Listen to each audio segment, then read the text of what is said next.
আসসালামু আলাইকুম বন্ধুরা। আমি রাকিব রায়হান আজকে বলতে চাই যে ইসলাম ধর্মে ভবিষ্যৎ কিন্তু আল্লাহ ছাড়া কেউ জানে না। আর যারা এইসব হাত দেখা জ্যোতিষবিদ্যার কাজ করে তারাও কিন্তু পাপী হিসেবেই গণ্য হয়।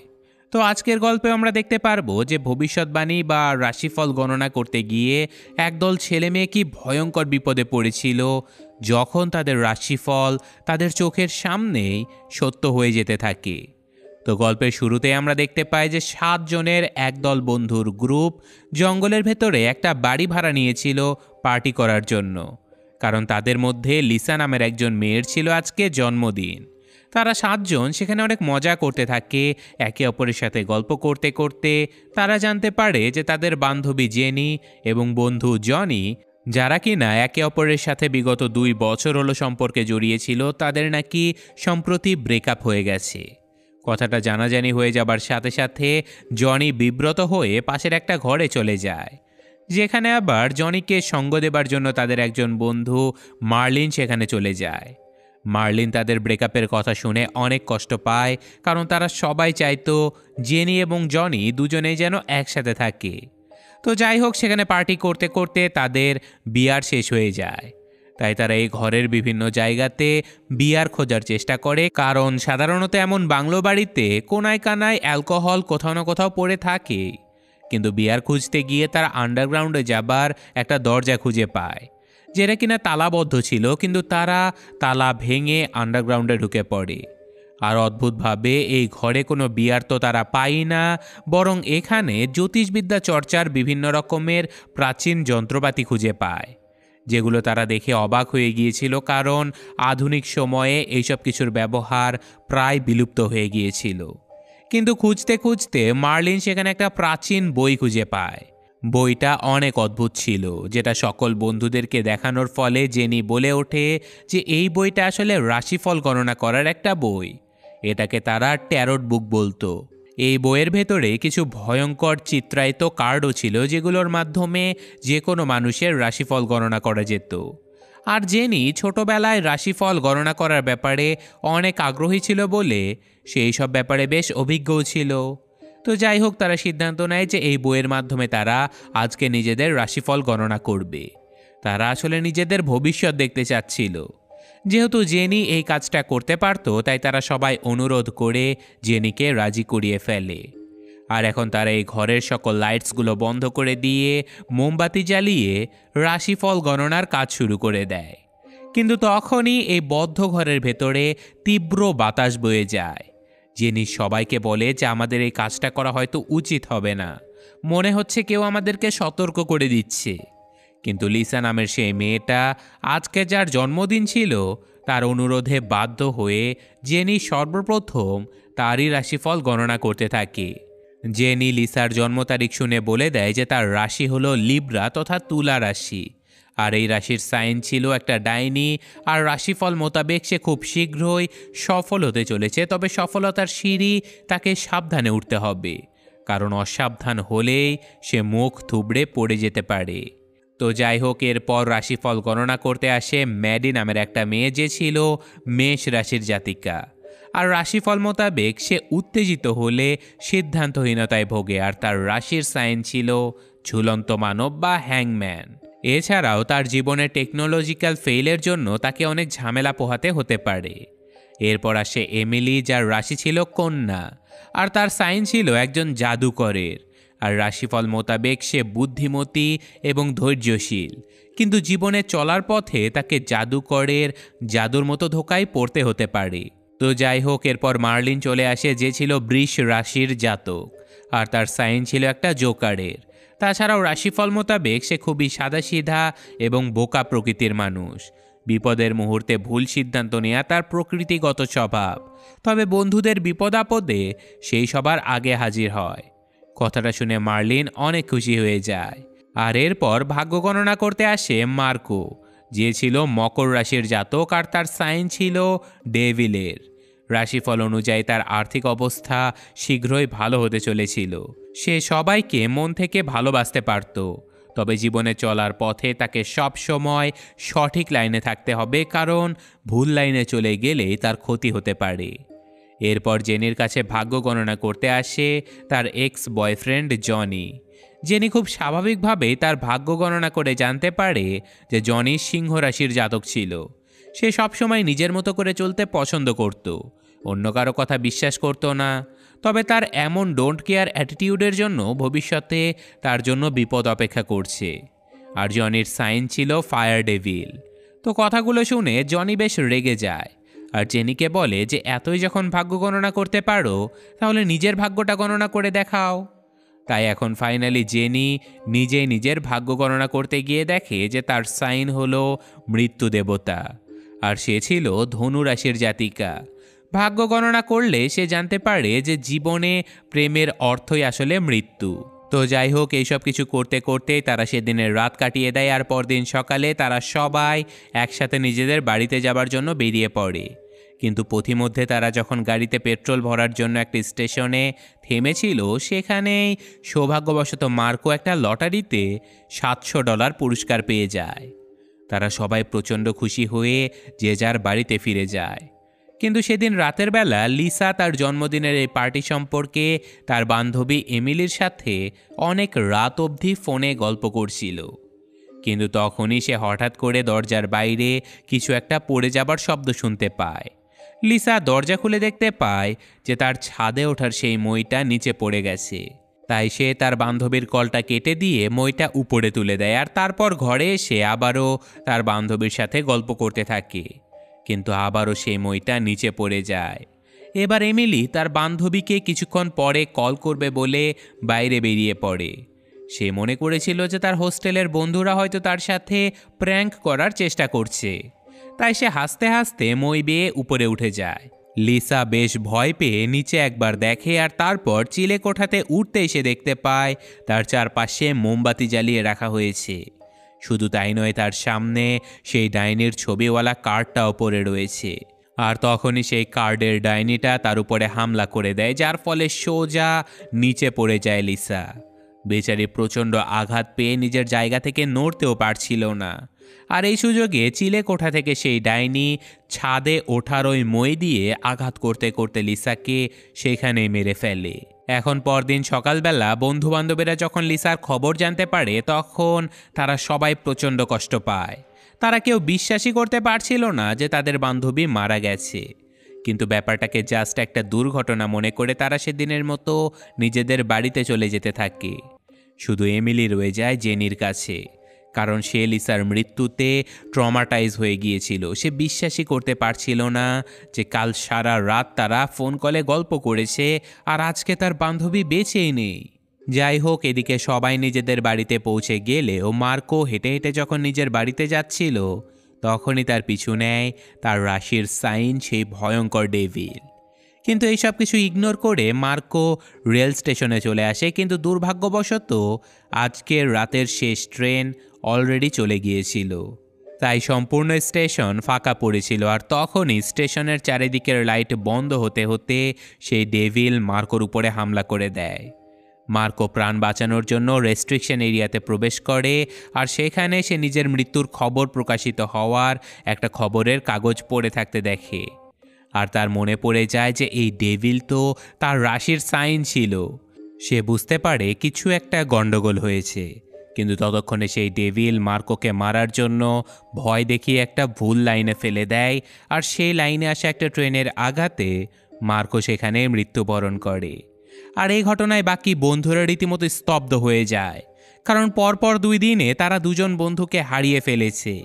আর যথারীতি পুলিশ এসব খবর পাবার পরে এই ব্যাপারটা নিয়ে ইনভেস্টিগেশন শুরু করে, কিন্তু তারা বিভিন্নভাবে জিজ্ঞাসাবাদ করেও এই দুর্ঘটনার কোনো ক্লু খুঁজে পাচ্ছিল না। তাই বাকি বন্ধুবান্ধবীরা এখন এক জায়গাতে বসে আলোচনা করতে থাকে যে আসলে তাদের সাথে হচ্ছেটা কি। এদের মাঝে মার্লিন তো মনে করেছিল যে তাদের বন্ধুদের মাঝেই কেউ হয়তো তাদেরকে এভাবে মেরে ফেলছে, কিন্তু কিছুক্ষণের মধ্যেই তারা সবাই বুঝতে পারে যে না, কাজটা তাদের কোনো বন্ধুর নয়। কারণ জেনি তার 2 বন্ধুবান্ধবীর মৃত্যুর মাঝে কিছু একটা কমন প্যাটার্ন খুঁজে পায়। যেমন লিসার রাশিফলে ছিল যে তার সফলতার সিঁড়ি ওঠার সময় তাকে সাবধান হতে হবে, নয়তো সে মুখ থুবড়ে পড়বে। আর লিসা কিন্তু ময়ের সিঁড়ির সামনে মুখ থুবড়েই মরে পড়েছিল। এছাড়াও মার্কোর রাশিফল অনুযায়ী তার আর্থিক অবস্থার উন্নতি হবার কথা ছিল, আর সে $700 লটারিও জিতেছিল। শুধু তাই নয়, রাশিফল অনুযায়ী ভুল লাইনে চলে গেলে তার বিপদ হতে পারে বলা ছিল, আর সে ভুলবশত একটা ভুল রেল লাইনে যাওয়ার কারণেই কিন্তু তার মৃত্যুবরণ হয়েছে। জেনি বুঝতে পারে যে কোনো না কোনোভাবে তাদের রাশিফল গণনা করার কারণে এইসব কিছু হচ্ছে। তারা সবাই ব্যাপারটার সাথে রিলেট করতে পারলেও জনি একাই তাদেরকে বলতে থাকে যে দেখো, আমাদের অন্য কিছু ভাবা উচিত। এইসব আজগুবি জিনিস নিয়ে পড়ে থাকলে আমরা কখনোই আমাদের বন্ধুর মৃত্যুর রহস্য খুঁজে বের করতে পারবো না। কিন্তু বাকি বন্ধুবান্ধবীরা সবাই জেনির কথা বিশ্বাস করে ফেলেছিল। তাই তারা সাহায্যের জন্য অনলাইনে ঘাটাঘাটি করে অ্যালমা নামের একজন মহিলার খোঁজ পেয়ে যায়, যিনি এইসব জ্যোতিষবিদ্যায় অনেক পারদর্শী ছিল। কিন্তু সেখানে দেওয়া ফোন নাম্বারে যোগাযোগ করলে তারা নাম্বারটা বন্ধ দেখতে পায়। তাই তারা গাড়ি নিয়ে বেরিয়ে পড়ে সেই মহিলার ঠিকানায় যাবার জন্য। যথারীতি তারা সবাই প্রায় 300 কিলোমিটার পথ পাড়ি দিয়ে সেই মহিলার বাড়িতে পৌঁছেও যায়। কিন্তু এমন অবস্থাতেও জনি বারবার তাদেরকে বলছিল যে দেখো, আমাদের বাড়িতে ফিরে যাওয়া উচিত, আমাদের পুলিশকে সাহায্য করা উচিত। কিন্তু বাকি বন্ধুরা তার কোনো কথা না শুনে এই ভাঙাচোরা বাড়ির মহিলাটাকে নিজেদের বিপদ আপদের সকল কথা বলে দেয়, যে আমরা নিজেদের ভাগ্য গণনা করেছিলাম বলে আমাদের 2 বন্ধু মারা গেছে। তুমি যদি আমাদেরকে সাহায্য না করো তাহলে হয়তো আমরাও মারা যাব। তো কথাগুলো শুনে মহিলাটা তাদেরকে ভেতরে নিয়ে যায়। মহিলাটা তাদের কাছ থেকে আগে সব কিছু শুনে নেয়, যে তারা কোন বই খুঁজে পেয়েছিল, সেখানে কোনো কার্ড ছিল কি না, আর সেই কার্ডে কোনো ছবি ছিল কি না, ইত্যাদি ইত্যাদি। আর যথারীতি তারা বলে দেয় যে হ্যাঁ, তারা একটা কাঠের বই পেয়েছিল যেখানে কার্ডও ছিল, আর কার্ডের ভেতরে ভয়ঙ্কর সব ছবিও আঁকানো ছিল। এই ব্যাপারগুলো জানতে পেরে বৃদ্ধ মহিলাটা বুঝে যায় যে এই ছেলে মেয়েগুলো খুব বড় একটা বিপদে পড়ে গেছে। তাই সে তাদেরকে ব্যাপারটা খুলে বলতে থাকে যে 1951 সালে মেক্সিকো সিটিতে একটা বিয়ে বাড়ির 6 জন লোক নিজেদের রাশিফল গণনা করেছিল, আর তার মাত্র 48 ঘন্টা পরে তারা 6 জনই রহস্যময়ভাবে মারা গিয়েছিল। শুধু তাই নয়, 1969 সালে মেক্সিকোতে এভাবে আরও 8 জন মানুষ রহস্যময়ভাবে মারা গিয়েছিল। আর শেষবার তাদেরকে যখন জীবিত দেখা গিয়েছিল তখন তারা একটা পিকনিকে নিজেদের রাশিফল পড়েছিল। এছাড়া 1979 সালে লন্ডন শহরে 7 জন বন্ধুবান্ধবী মিলে হাইকিংয়ে বেরিয়েছিল, আর তারাও নিজেদের রাশিফল গণনা করেছিল বলে 6 জনই মাত্র 2 দিনের মধ্যেই রহস্যজনকভাবে মারা গিয়েছিল। তবে সৌভাগ্যবশত একদিন সেদিন প্রাণে বেঁচে গিয়েছিল, আর সেই একজনই ছিল এই এলমা নামের মহিলাটা। কথাগুলো শুনে এখানে আসা বন্ধুরা সবাই অবাক হয়ে গেলেও জনির কাছে এখনও এইসব কিছু আজগুবি গল্প মনে হচ্ছিল, যেটা দেখে এলমা তাদেরকে বলতে থাকে যে আমি বেঁচে যাবার পর থেকে এটা খুঁজে বের করার চেষ্টা করেছিলাম যে শুধু আমি কেন বেঁচে গেলাম। তাই এই রহস্যময় বইয়ের ব্যাপারে খোঁজ খবর নিতে গিয়ে আমি জানতে পারি যে 1798 সালে হাঙ্গেরিতে বসবাস করা একটা রাজ পরিবারের জ্যোতিষী ছিল একজন কৃষক মহিলা, যে কিনা খুবই নিখুঁতভাবে ভাগ্য গণনা করতে পারত। তো হাঙ্গেরির সেই রাজ পরিবারে পুত্রবধূ যখন গর্ভবতী হয়ে যায় তখন সেই কৃষক মহিলা তার ভাগ্য গণনা করে জানিয়েছিল যে এই রাজবাড়ির বউ রাজপুত্রকে জন্ম দিতে গিয়ে বাচ্চা সহ মারা যাবে। যেই কথা শুনে রাজা তাকে অনেক ফোর্স করতে থাকে ভবিষ্যৎবাণী পরিবর্তন করার জন্য, কিন্তু সেই মহিলা তাদেরকে বলে যে তাকদিরের লেখা কখনো পরিবর্তন করা যায় না। যেই কারণে রাজা সেই মহিলাকে কালো জাদু করার অপবাদ দিয়ে তার বাচ্চা মেয়েটাকে সহ এই গ্রাম থেকে বের করে দেয়। কিন্তু তাতেও কোনো লাভ হয় না, কারণ কয়েকদিন পরে যখন পুত্র সন্তান জন্ম দিতে গিয়ে বাচ্চাটা সহ রাজার স্ত্রী মারা যায়, তখন রাগের বশবর্তী হয়ে রাজা সেই জ্যোতিষ মহিলাটার বাচ্চা মেয়েটাকেও ফাঁসি দিয়ে মেরে ফেলে। আর এই ঘটনার পরে মহিলাটা নিজের সন্তান হারিয়ে এতটাই পাগল হয়ে গিয়েছিল যে সে কালো জাদুর চর্চা শুরু করতে থাকে। সে নিজেকে মেরে নিজের আত্মাকে এই রাশিফলের বইয়ের মধ্যে কায়েদ করে রেখেছিল। আর মৃত্যুর আগে সে রাজবংশের সকলের ভবিষ্যৎবাণী করেছিল, যার ফলে সম্পূর্ণ রাজবংশটাই নির্মমভাবে মৃত্যুবরণ করে ধ্বংস হয়ে যায়। তারপর থেকে এই বইয়ের মাধ্যমে যারাই ভবিষ্যৎবাণী করেছে তারাই মারা গেছে। আমি শুনেছিলাম যে 15 বছর আগে ওই বইটাকে কেউ একজন আমেরিকার একজন ব্যবসায়ীর কাছে বিক্রি করে দিয়েছে, কিন্তু বইটা আমি খুঁজে পাইনি। তোমরা যদি জলদি বইটা আমার কাছে আনতে পারো তাহলে আমরা বইটা ধ্বংস করে এই অভিশাপ থেকে মুক্ত হতে পারবো। কথাটা শুনে বন্ধুরা সবাই গাড়ি নিয়ে বেরিয়ে পড়ে সেই পুরনো বাড়ির উদ্দেশ্যে। কিন্তু পথিমধ্যে তাদের গাড়িটা বন্ধ হয়ে যায়, আর আশেপাশের পরিবেশ পরিস্থিতি দেখে তারা বুঝতে পারে যে সেই ঝুলন্ত মানব তাদের উপরে হামলা করে দিয়েছে। যেটা দেখে ম্যাডি বুঝতে পারে যে এবার তার পালা, আর তার রাশিফল মোতাবেক সে বিপদে পড়ার কারণে প্রচণ্ড সিদ্ধান্তহীনতায় পড়ে। আর সে তার বন্ধুদের কোনো কথা না শুনে দৌড়ে যখন সেখান থেকে পালানোর চেষ্টা করে, তখন জেনি তাকে আটকানোর অনেক চেষ্টা করে, কিন্তু ম্যাডি কিছু না বুঝেই দৌড়াতে থাকে। কিন্তু ততক্ষণে সেই ঝুলন্ত মানব ম্যাডির পেছনে পড়ে গিয়েছিল, আর যা হবার তাই হয়। এই রাক্ষসটা ম্যাডির গলায় দড়ি দিয়ে তাকে এই ব্রিজের মাঝেই ঝুলিয়ে মেরে ফেলে। আর এই সব কিছু দেখে বেঁচে থাকা 4 বন্ধু প্রচণ্ড ভয় পেয়ে যায়। তারা কি করবে কিছুই বুঝতে পারছিল না। কিন্তু তখনই রাশিফল মোতাবেক মার্লিন বিপদের সময় একটা ভুল সিদ্ধান্ত নিয়ে নেয়। কারণ সে বলে যে দেখেছো, আমরা একসাথে থাকলেও বাঁচতে পারবো না। এর থেকে ভালো আমি নিজের বাড়িতে গিয়ে নিজেকে একটা ঘরের ভেতরে বন্ধ করে নেব। আর এটাই ছিল তার নেওয়া সব থেকে বড় ভুল সিদ্ধান্ত। কারণ সে যখন বাড়িতে যাচ্ছিল তখনই তার পেছনে তার রাশির সাইন সেই জোকার তার পিছু নেয়। মার্লিন প্রাণ বাঁচানোর জন্য দৌড়ে তার হোস্টেলের ভেতরে ঢুকে যায়, কিন্তু সেই জোকার তখনও তার পিছু ছাড়ে না। জোকারটা হাসতে হাসতে লিফট ভেঙে তার উপরে হামলা করে দেয়। এদিকে বাকি 3 বন্ধু সেই পুরনো বাড়িতে পৌঁছে গিয়েছিল। তারা ইন্টারনেটে দেখে এই বইটা নষ্ট করে দেবার একটা উপায় খুঁজে পায়, সেটা হচ্ছে কার্ডগুলোকে আগুনে জ্বালিয়ে দেয়া। তাই যথারীতি তারা কার্ডগুলোকে আগুনে পুড়িয়ে দেবার চেষ্টা করে, কিন্তু অদ্ভুতভাবে আগুন এই কার্ডগুলোকে পোড়াতে পারছিল না। তাই তারা আবারও সাহায্যের জন্য এলমা নামের সেই মহিলাটাকে এখানে ডেকে পাঠায়। আর কিছুক্ষণের মধ্যে এলমা নিজের যন্ত্রপাতি নিয়ে বাড়িতে হাজির হয়, আর সে নিজের মতো করে জ্যোতিষবিদ্যা প্রয়োগ করে সেই বইয়ে আটকা থাকা কৃষক মহিলার আত্মার সাথে কথা বলার চেষ্টা করে। কিন্তু কিছুক্ষণের মধ্যেই সেই মহিলা সশরীরে এখানে এসে হাজির হয়ে যায়। কিন্তু এলমা কিছু করার আগেই সেই জাদুকর মহিলার আত্মা এলমার রাশিফল পড়ে ফেলে, যার ফলে চোখের পলকে এলমা সেখানে মারা যায়। আর এটা দেখে তারা 3 বন্ধু দৌড়ে পালানোর চেষ্টা করলেও দুর্ভাগ্যবশত এমিলি আলাদা হয়ে যায়, আর সে পৌঁছে যায় একটা জাদুকরের স্টেজে। স্টেজটা সেই 17 শতকের পুরনো আমলের ছিল। যেহেতু তার রাশির সাইন ছিল একজন জাদুকর, তাই এলমা বারবার সেই জাদুকরের ধোকায় পড়ে যায়। আর এক পর্যায়ে সেই জাদুকর এলমাকে একটা বক্সে বন্দি করে তাকে করাত দিয়ে 2 ভাগে জ্যান্তই কেটে ফেলে। এদিকে জনি এবং জেনি হাল ছেড়ে দিয়েছিল।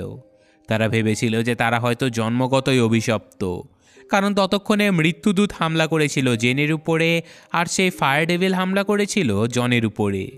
কিন্তু এমন অবস্থাতেও জেনির মাথায় একটা বুদ্ধি চলে আসে। সে বলে যে এই বই দিয়ে যার রাশিফল পড়া হয় সে যদি অভিশপ্ত হয়ে যায়, তাহলে আমি ওই জাদুকর মহিলার রাশিফল পড়ে ফেলব, তাহলে সে নিজে অভিশপ্ত হয়ে ধ্বংস হয়ে যাবে।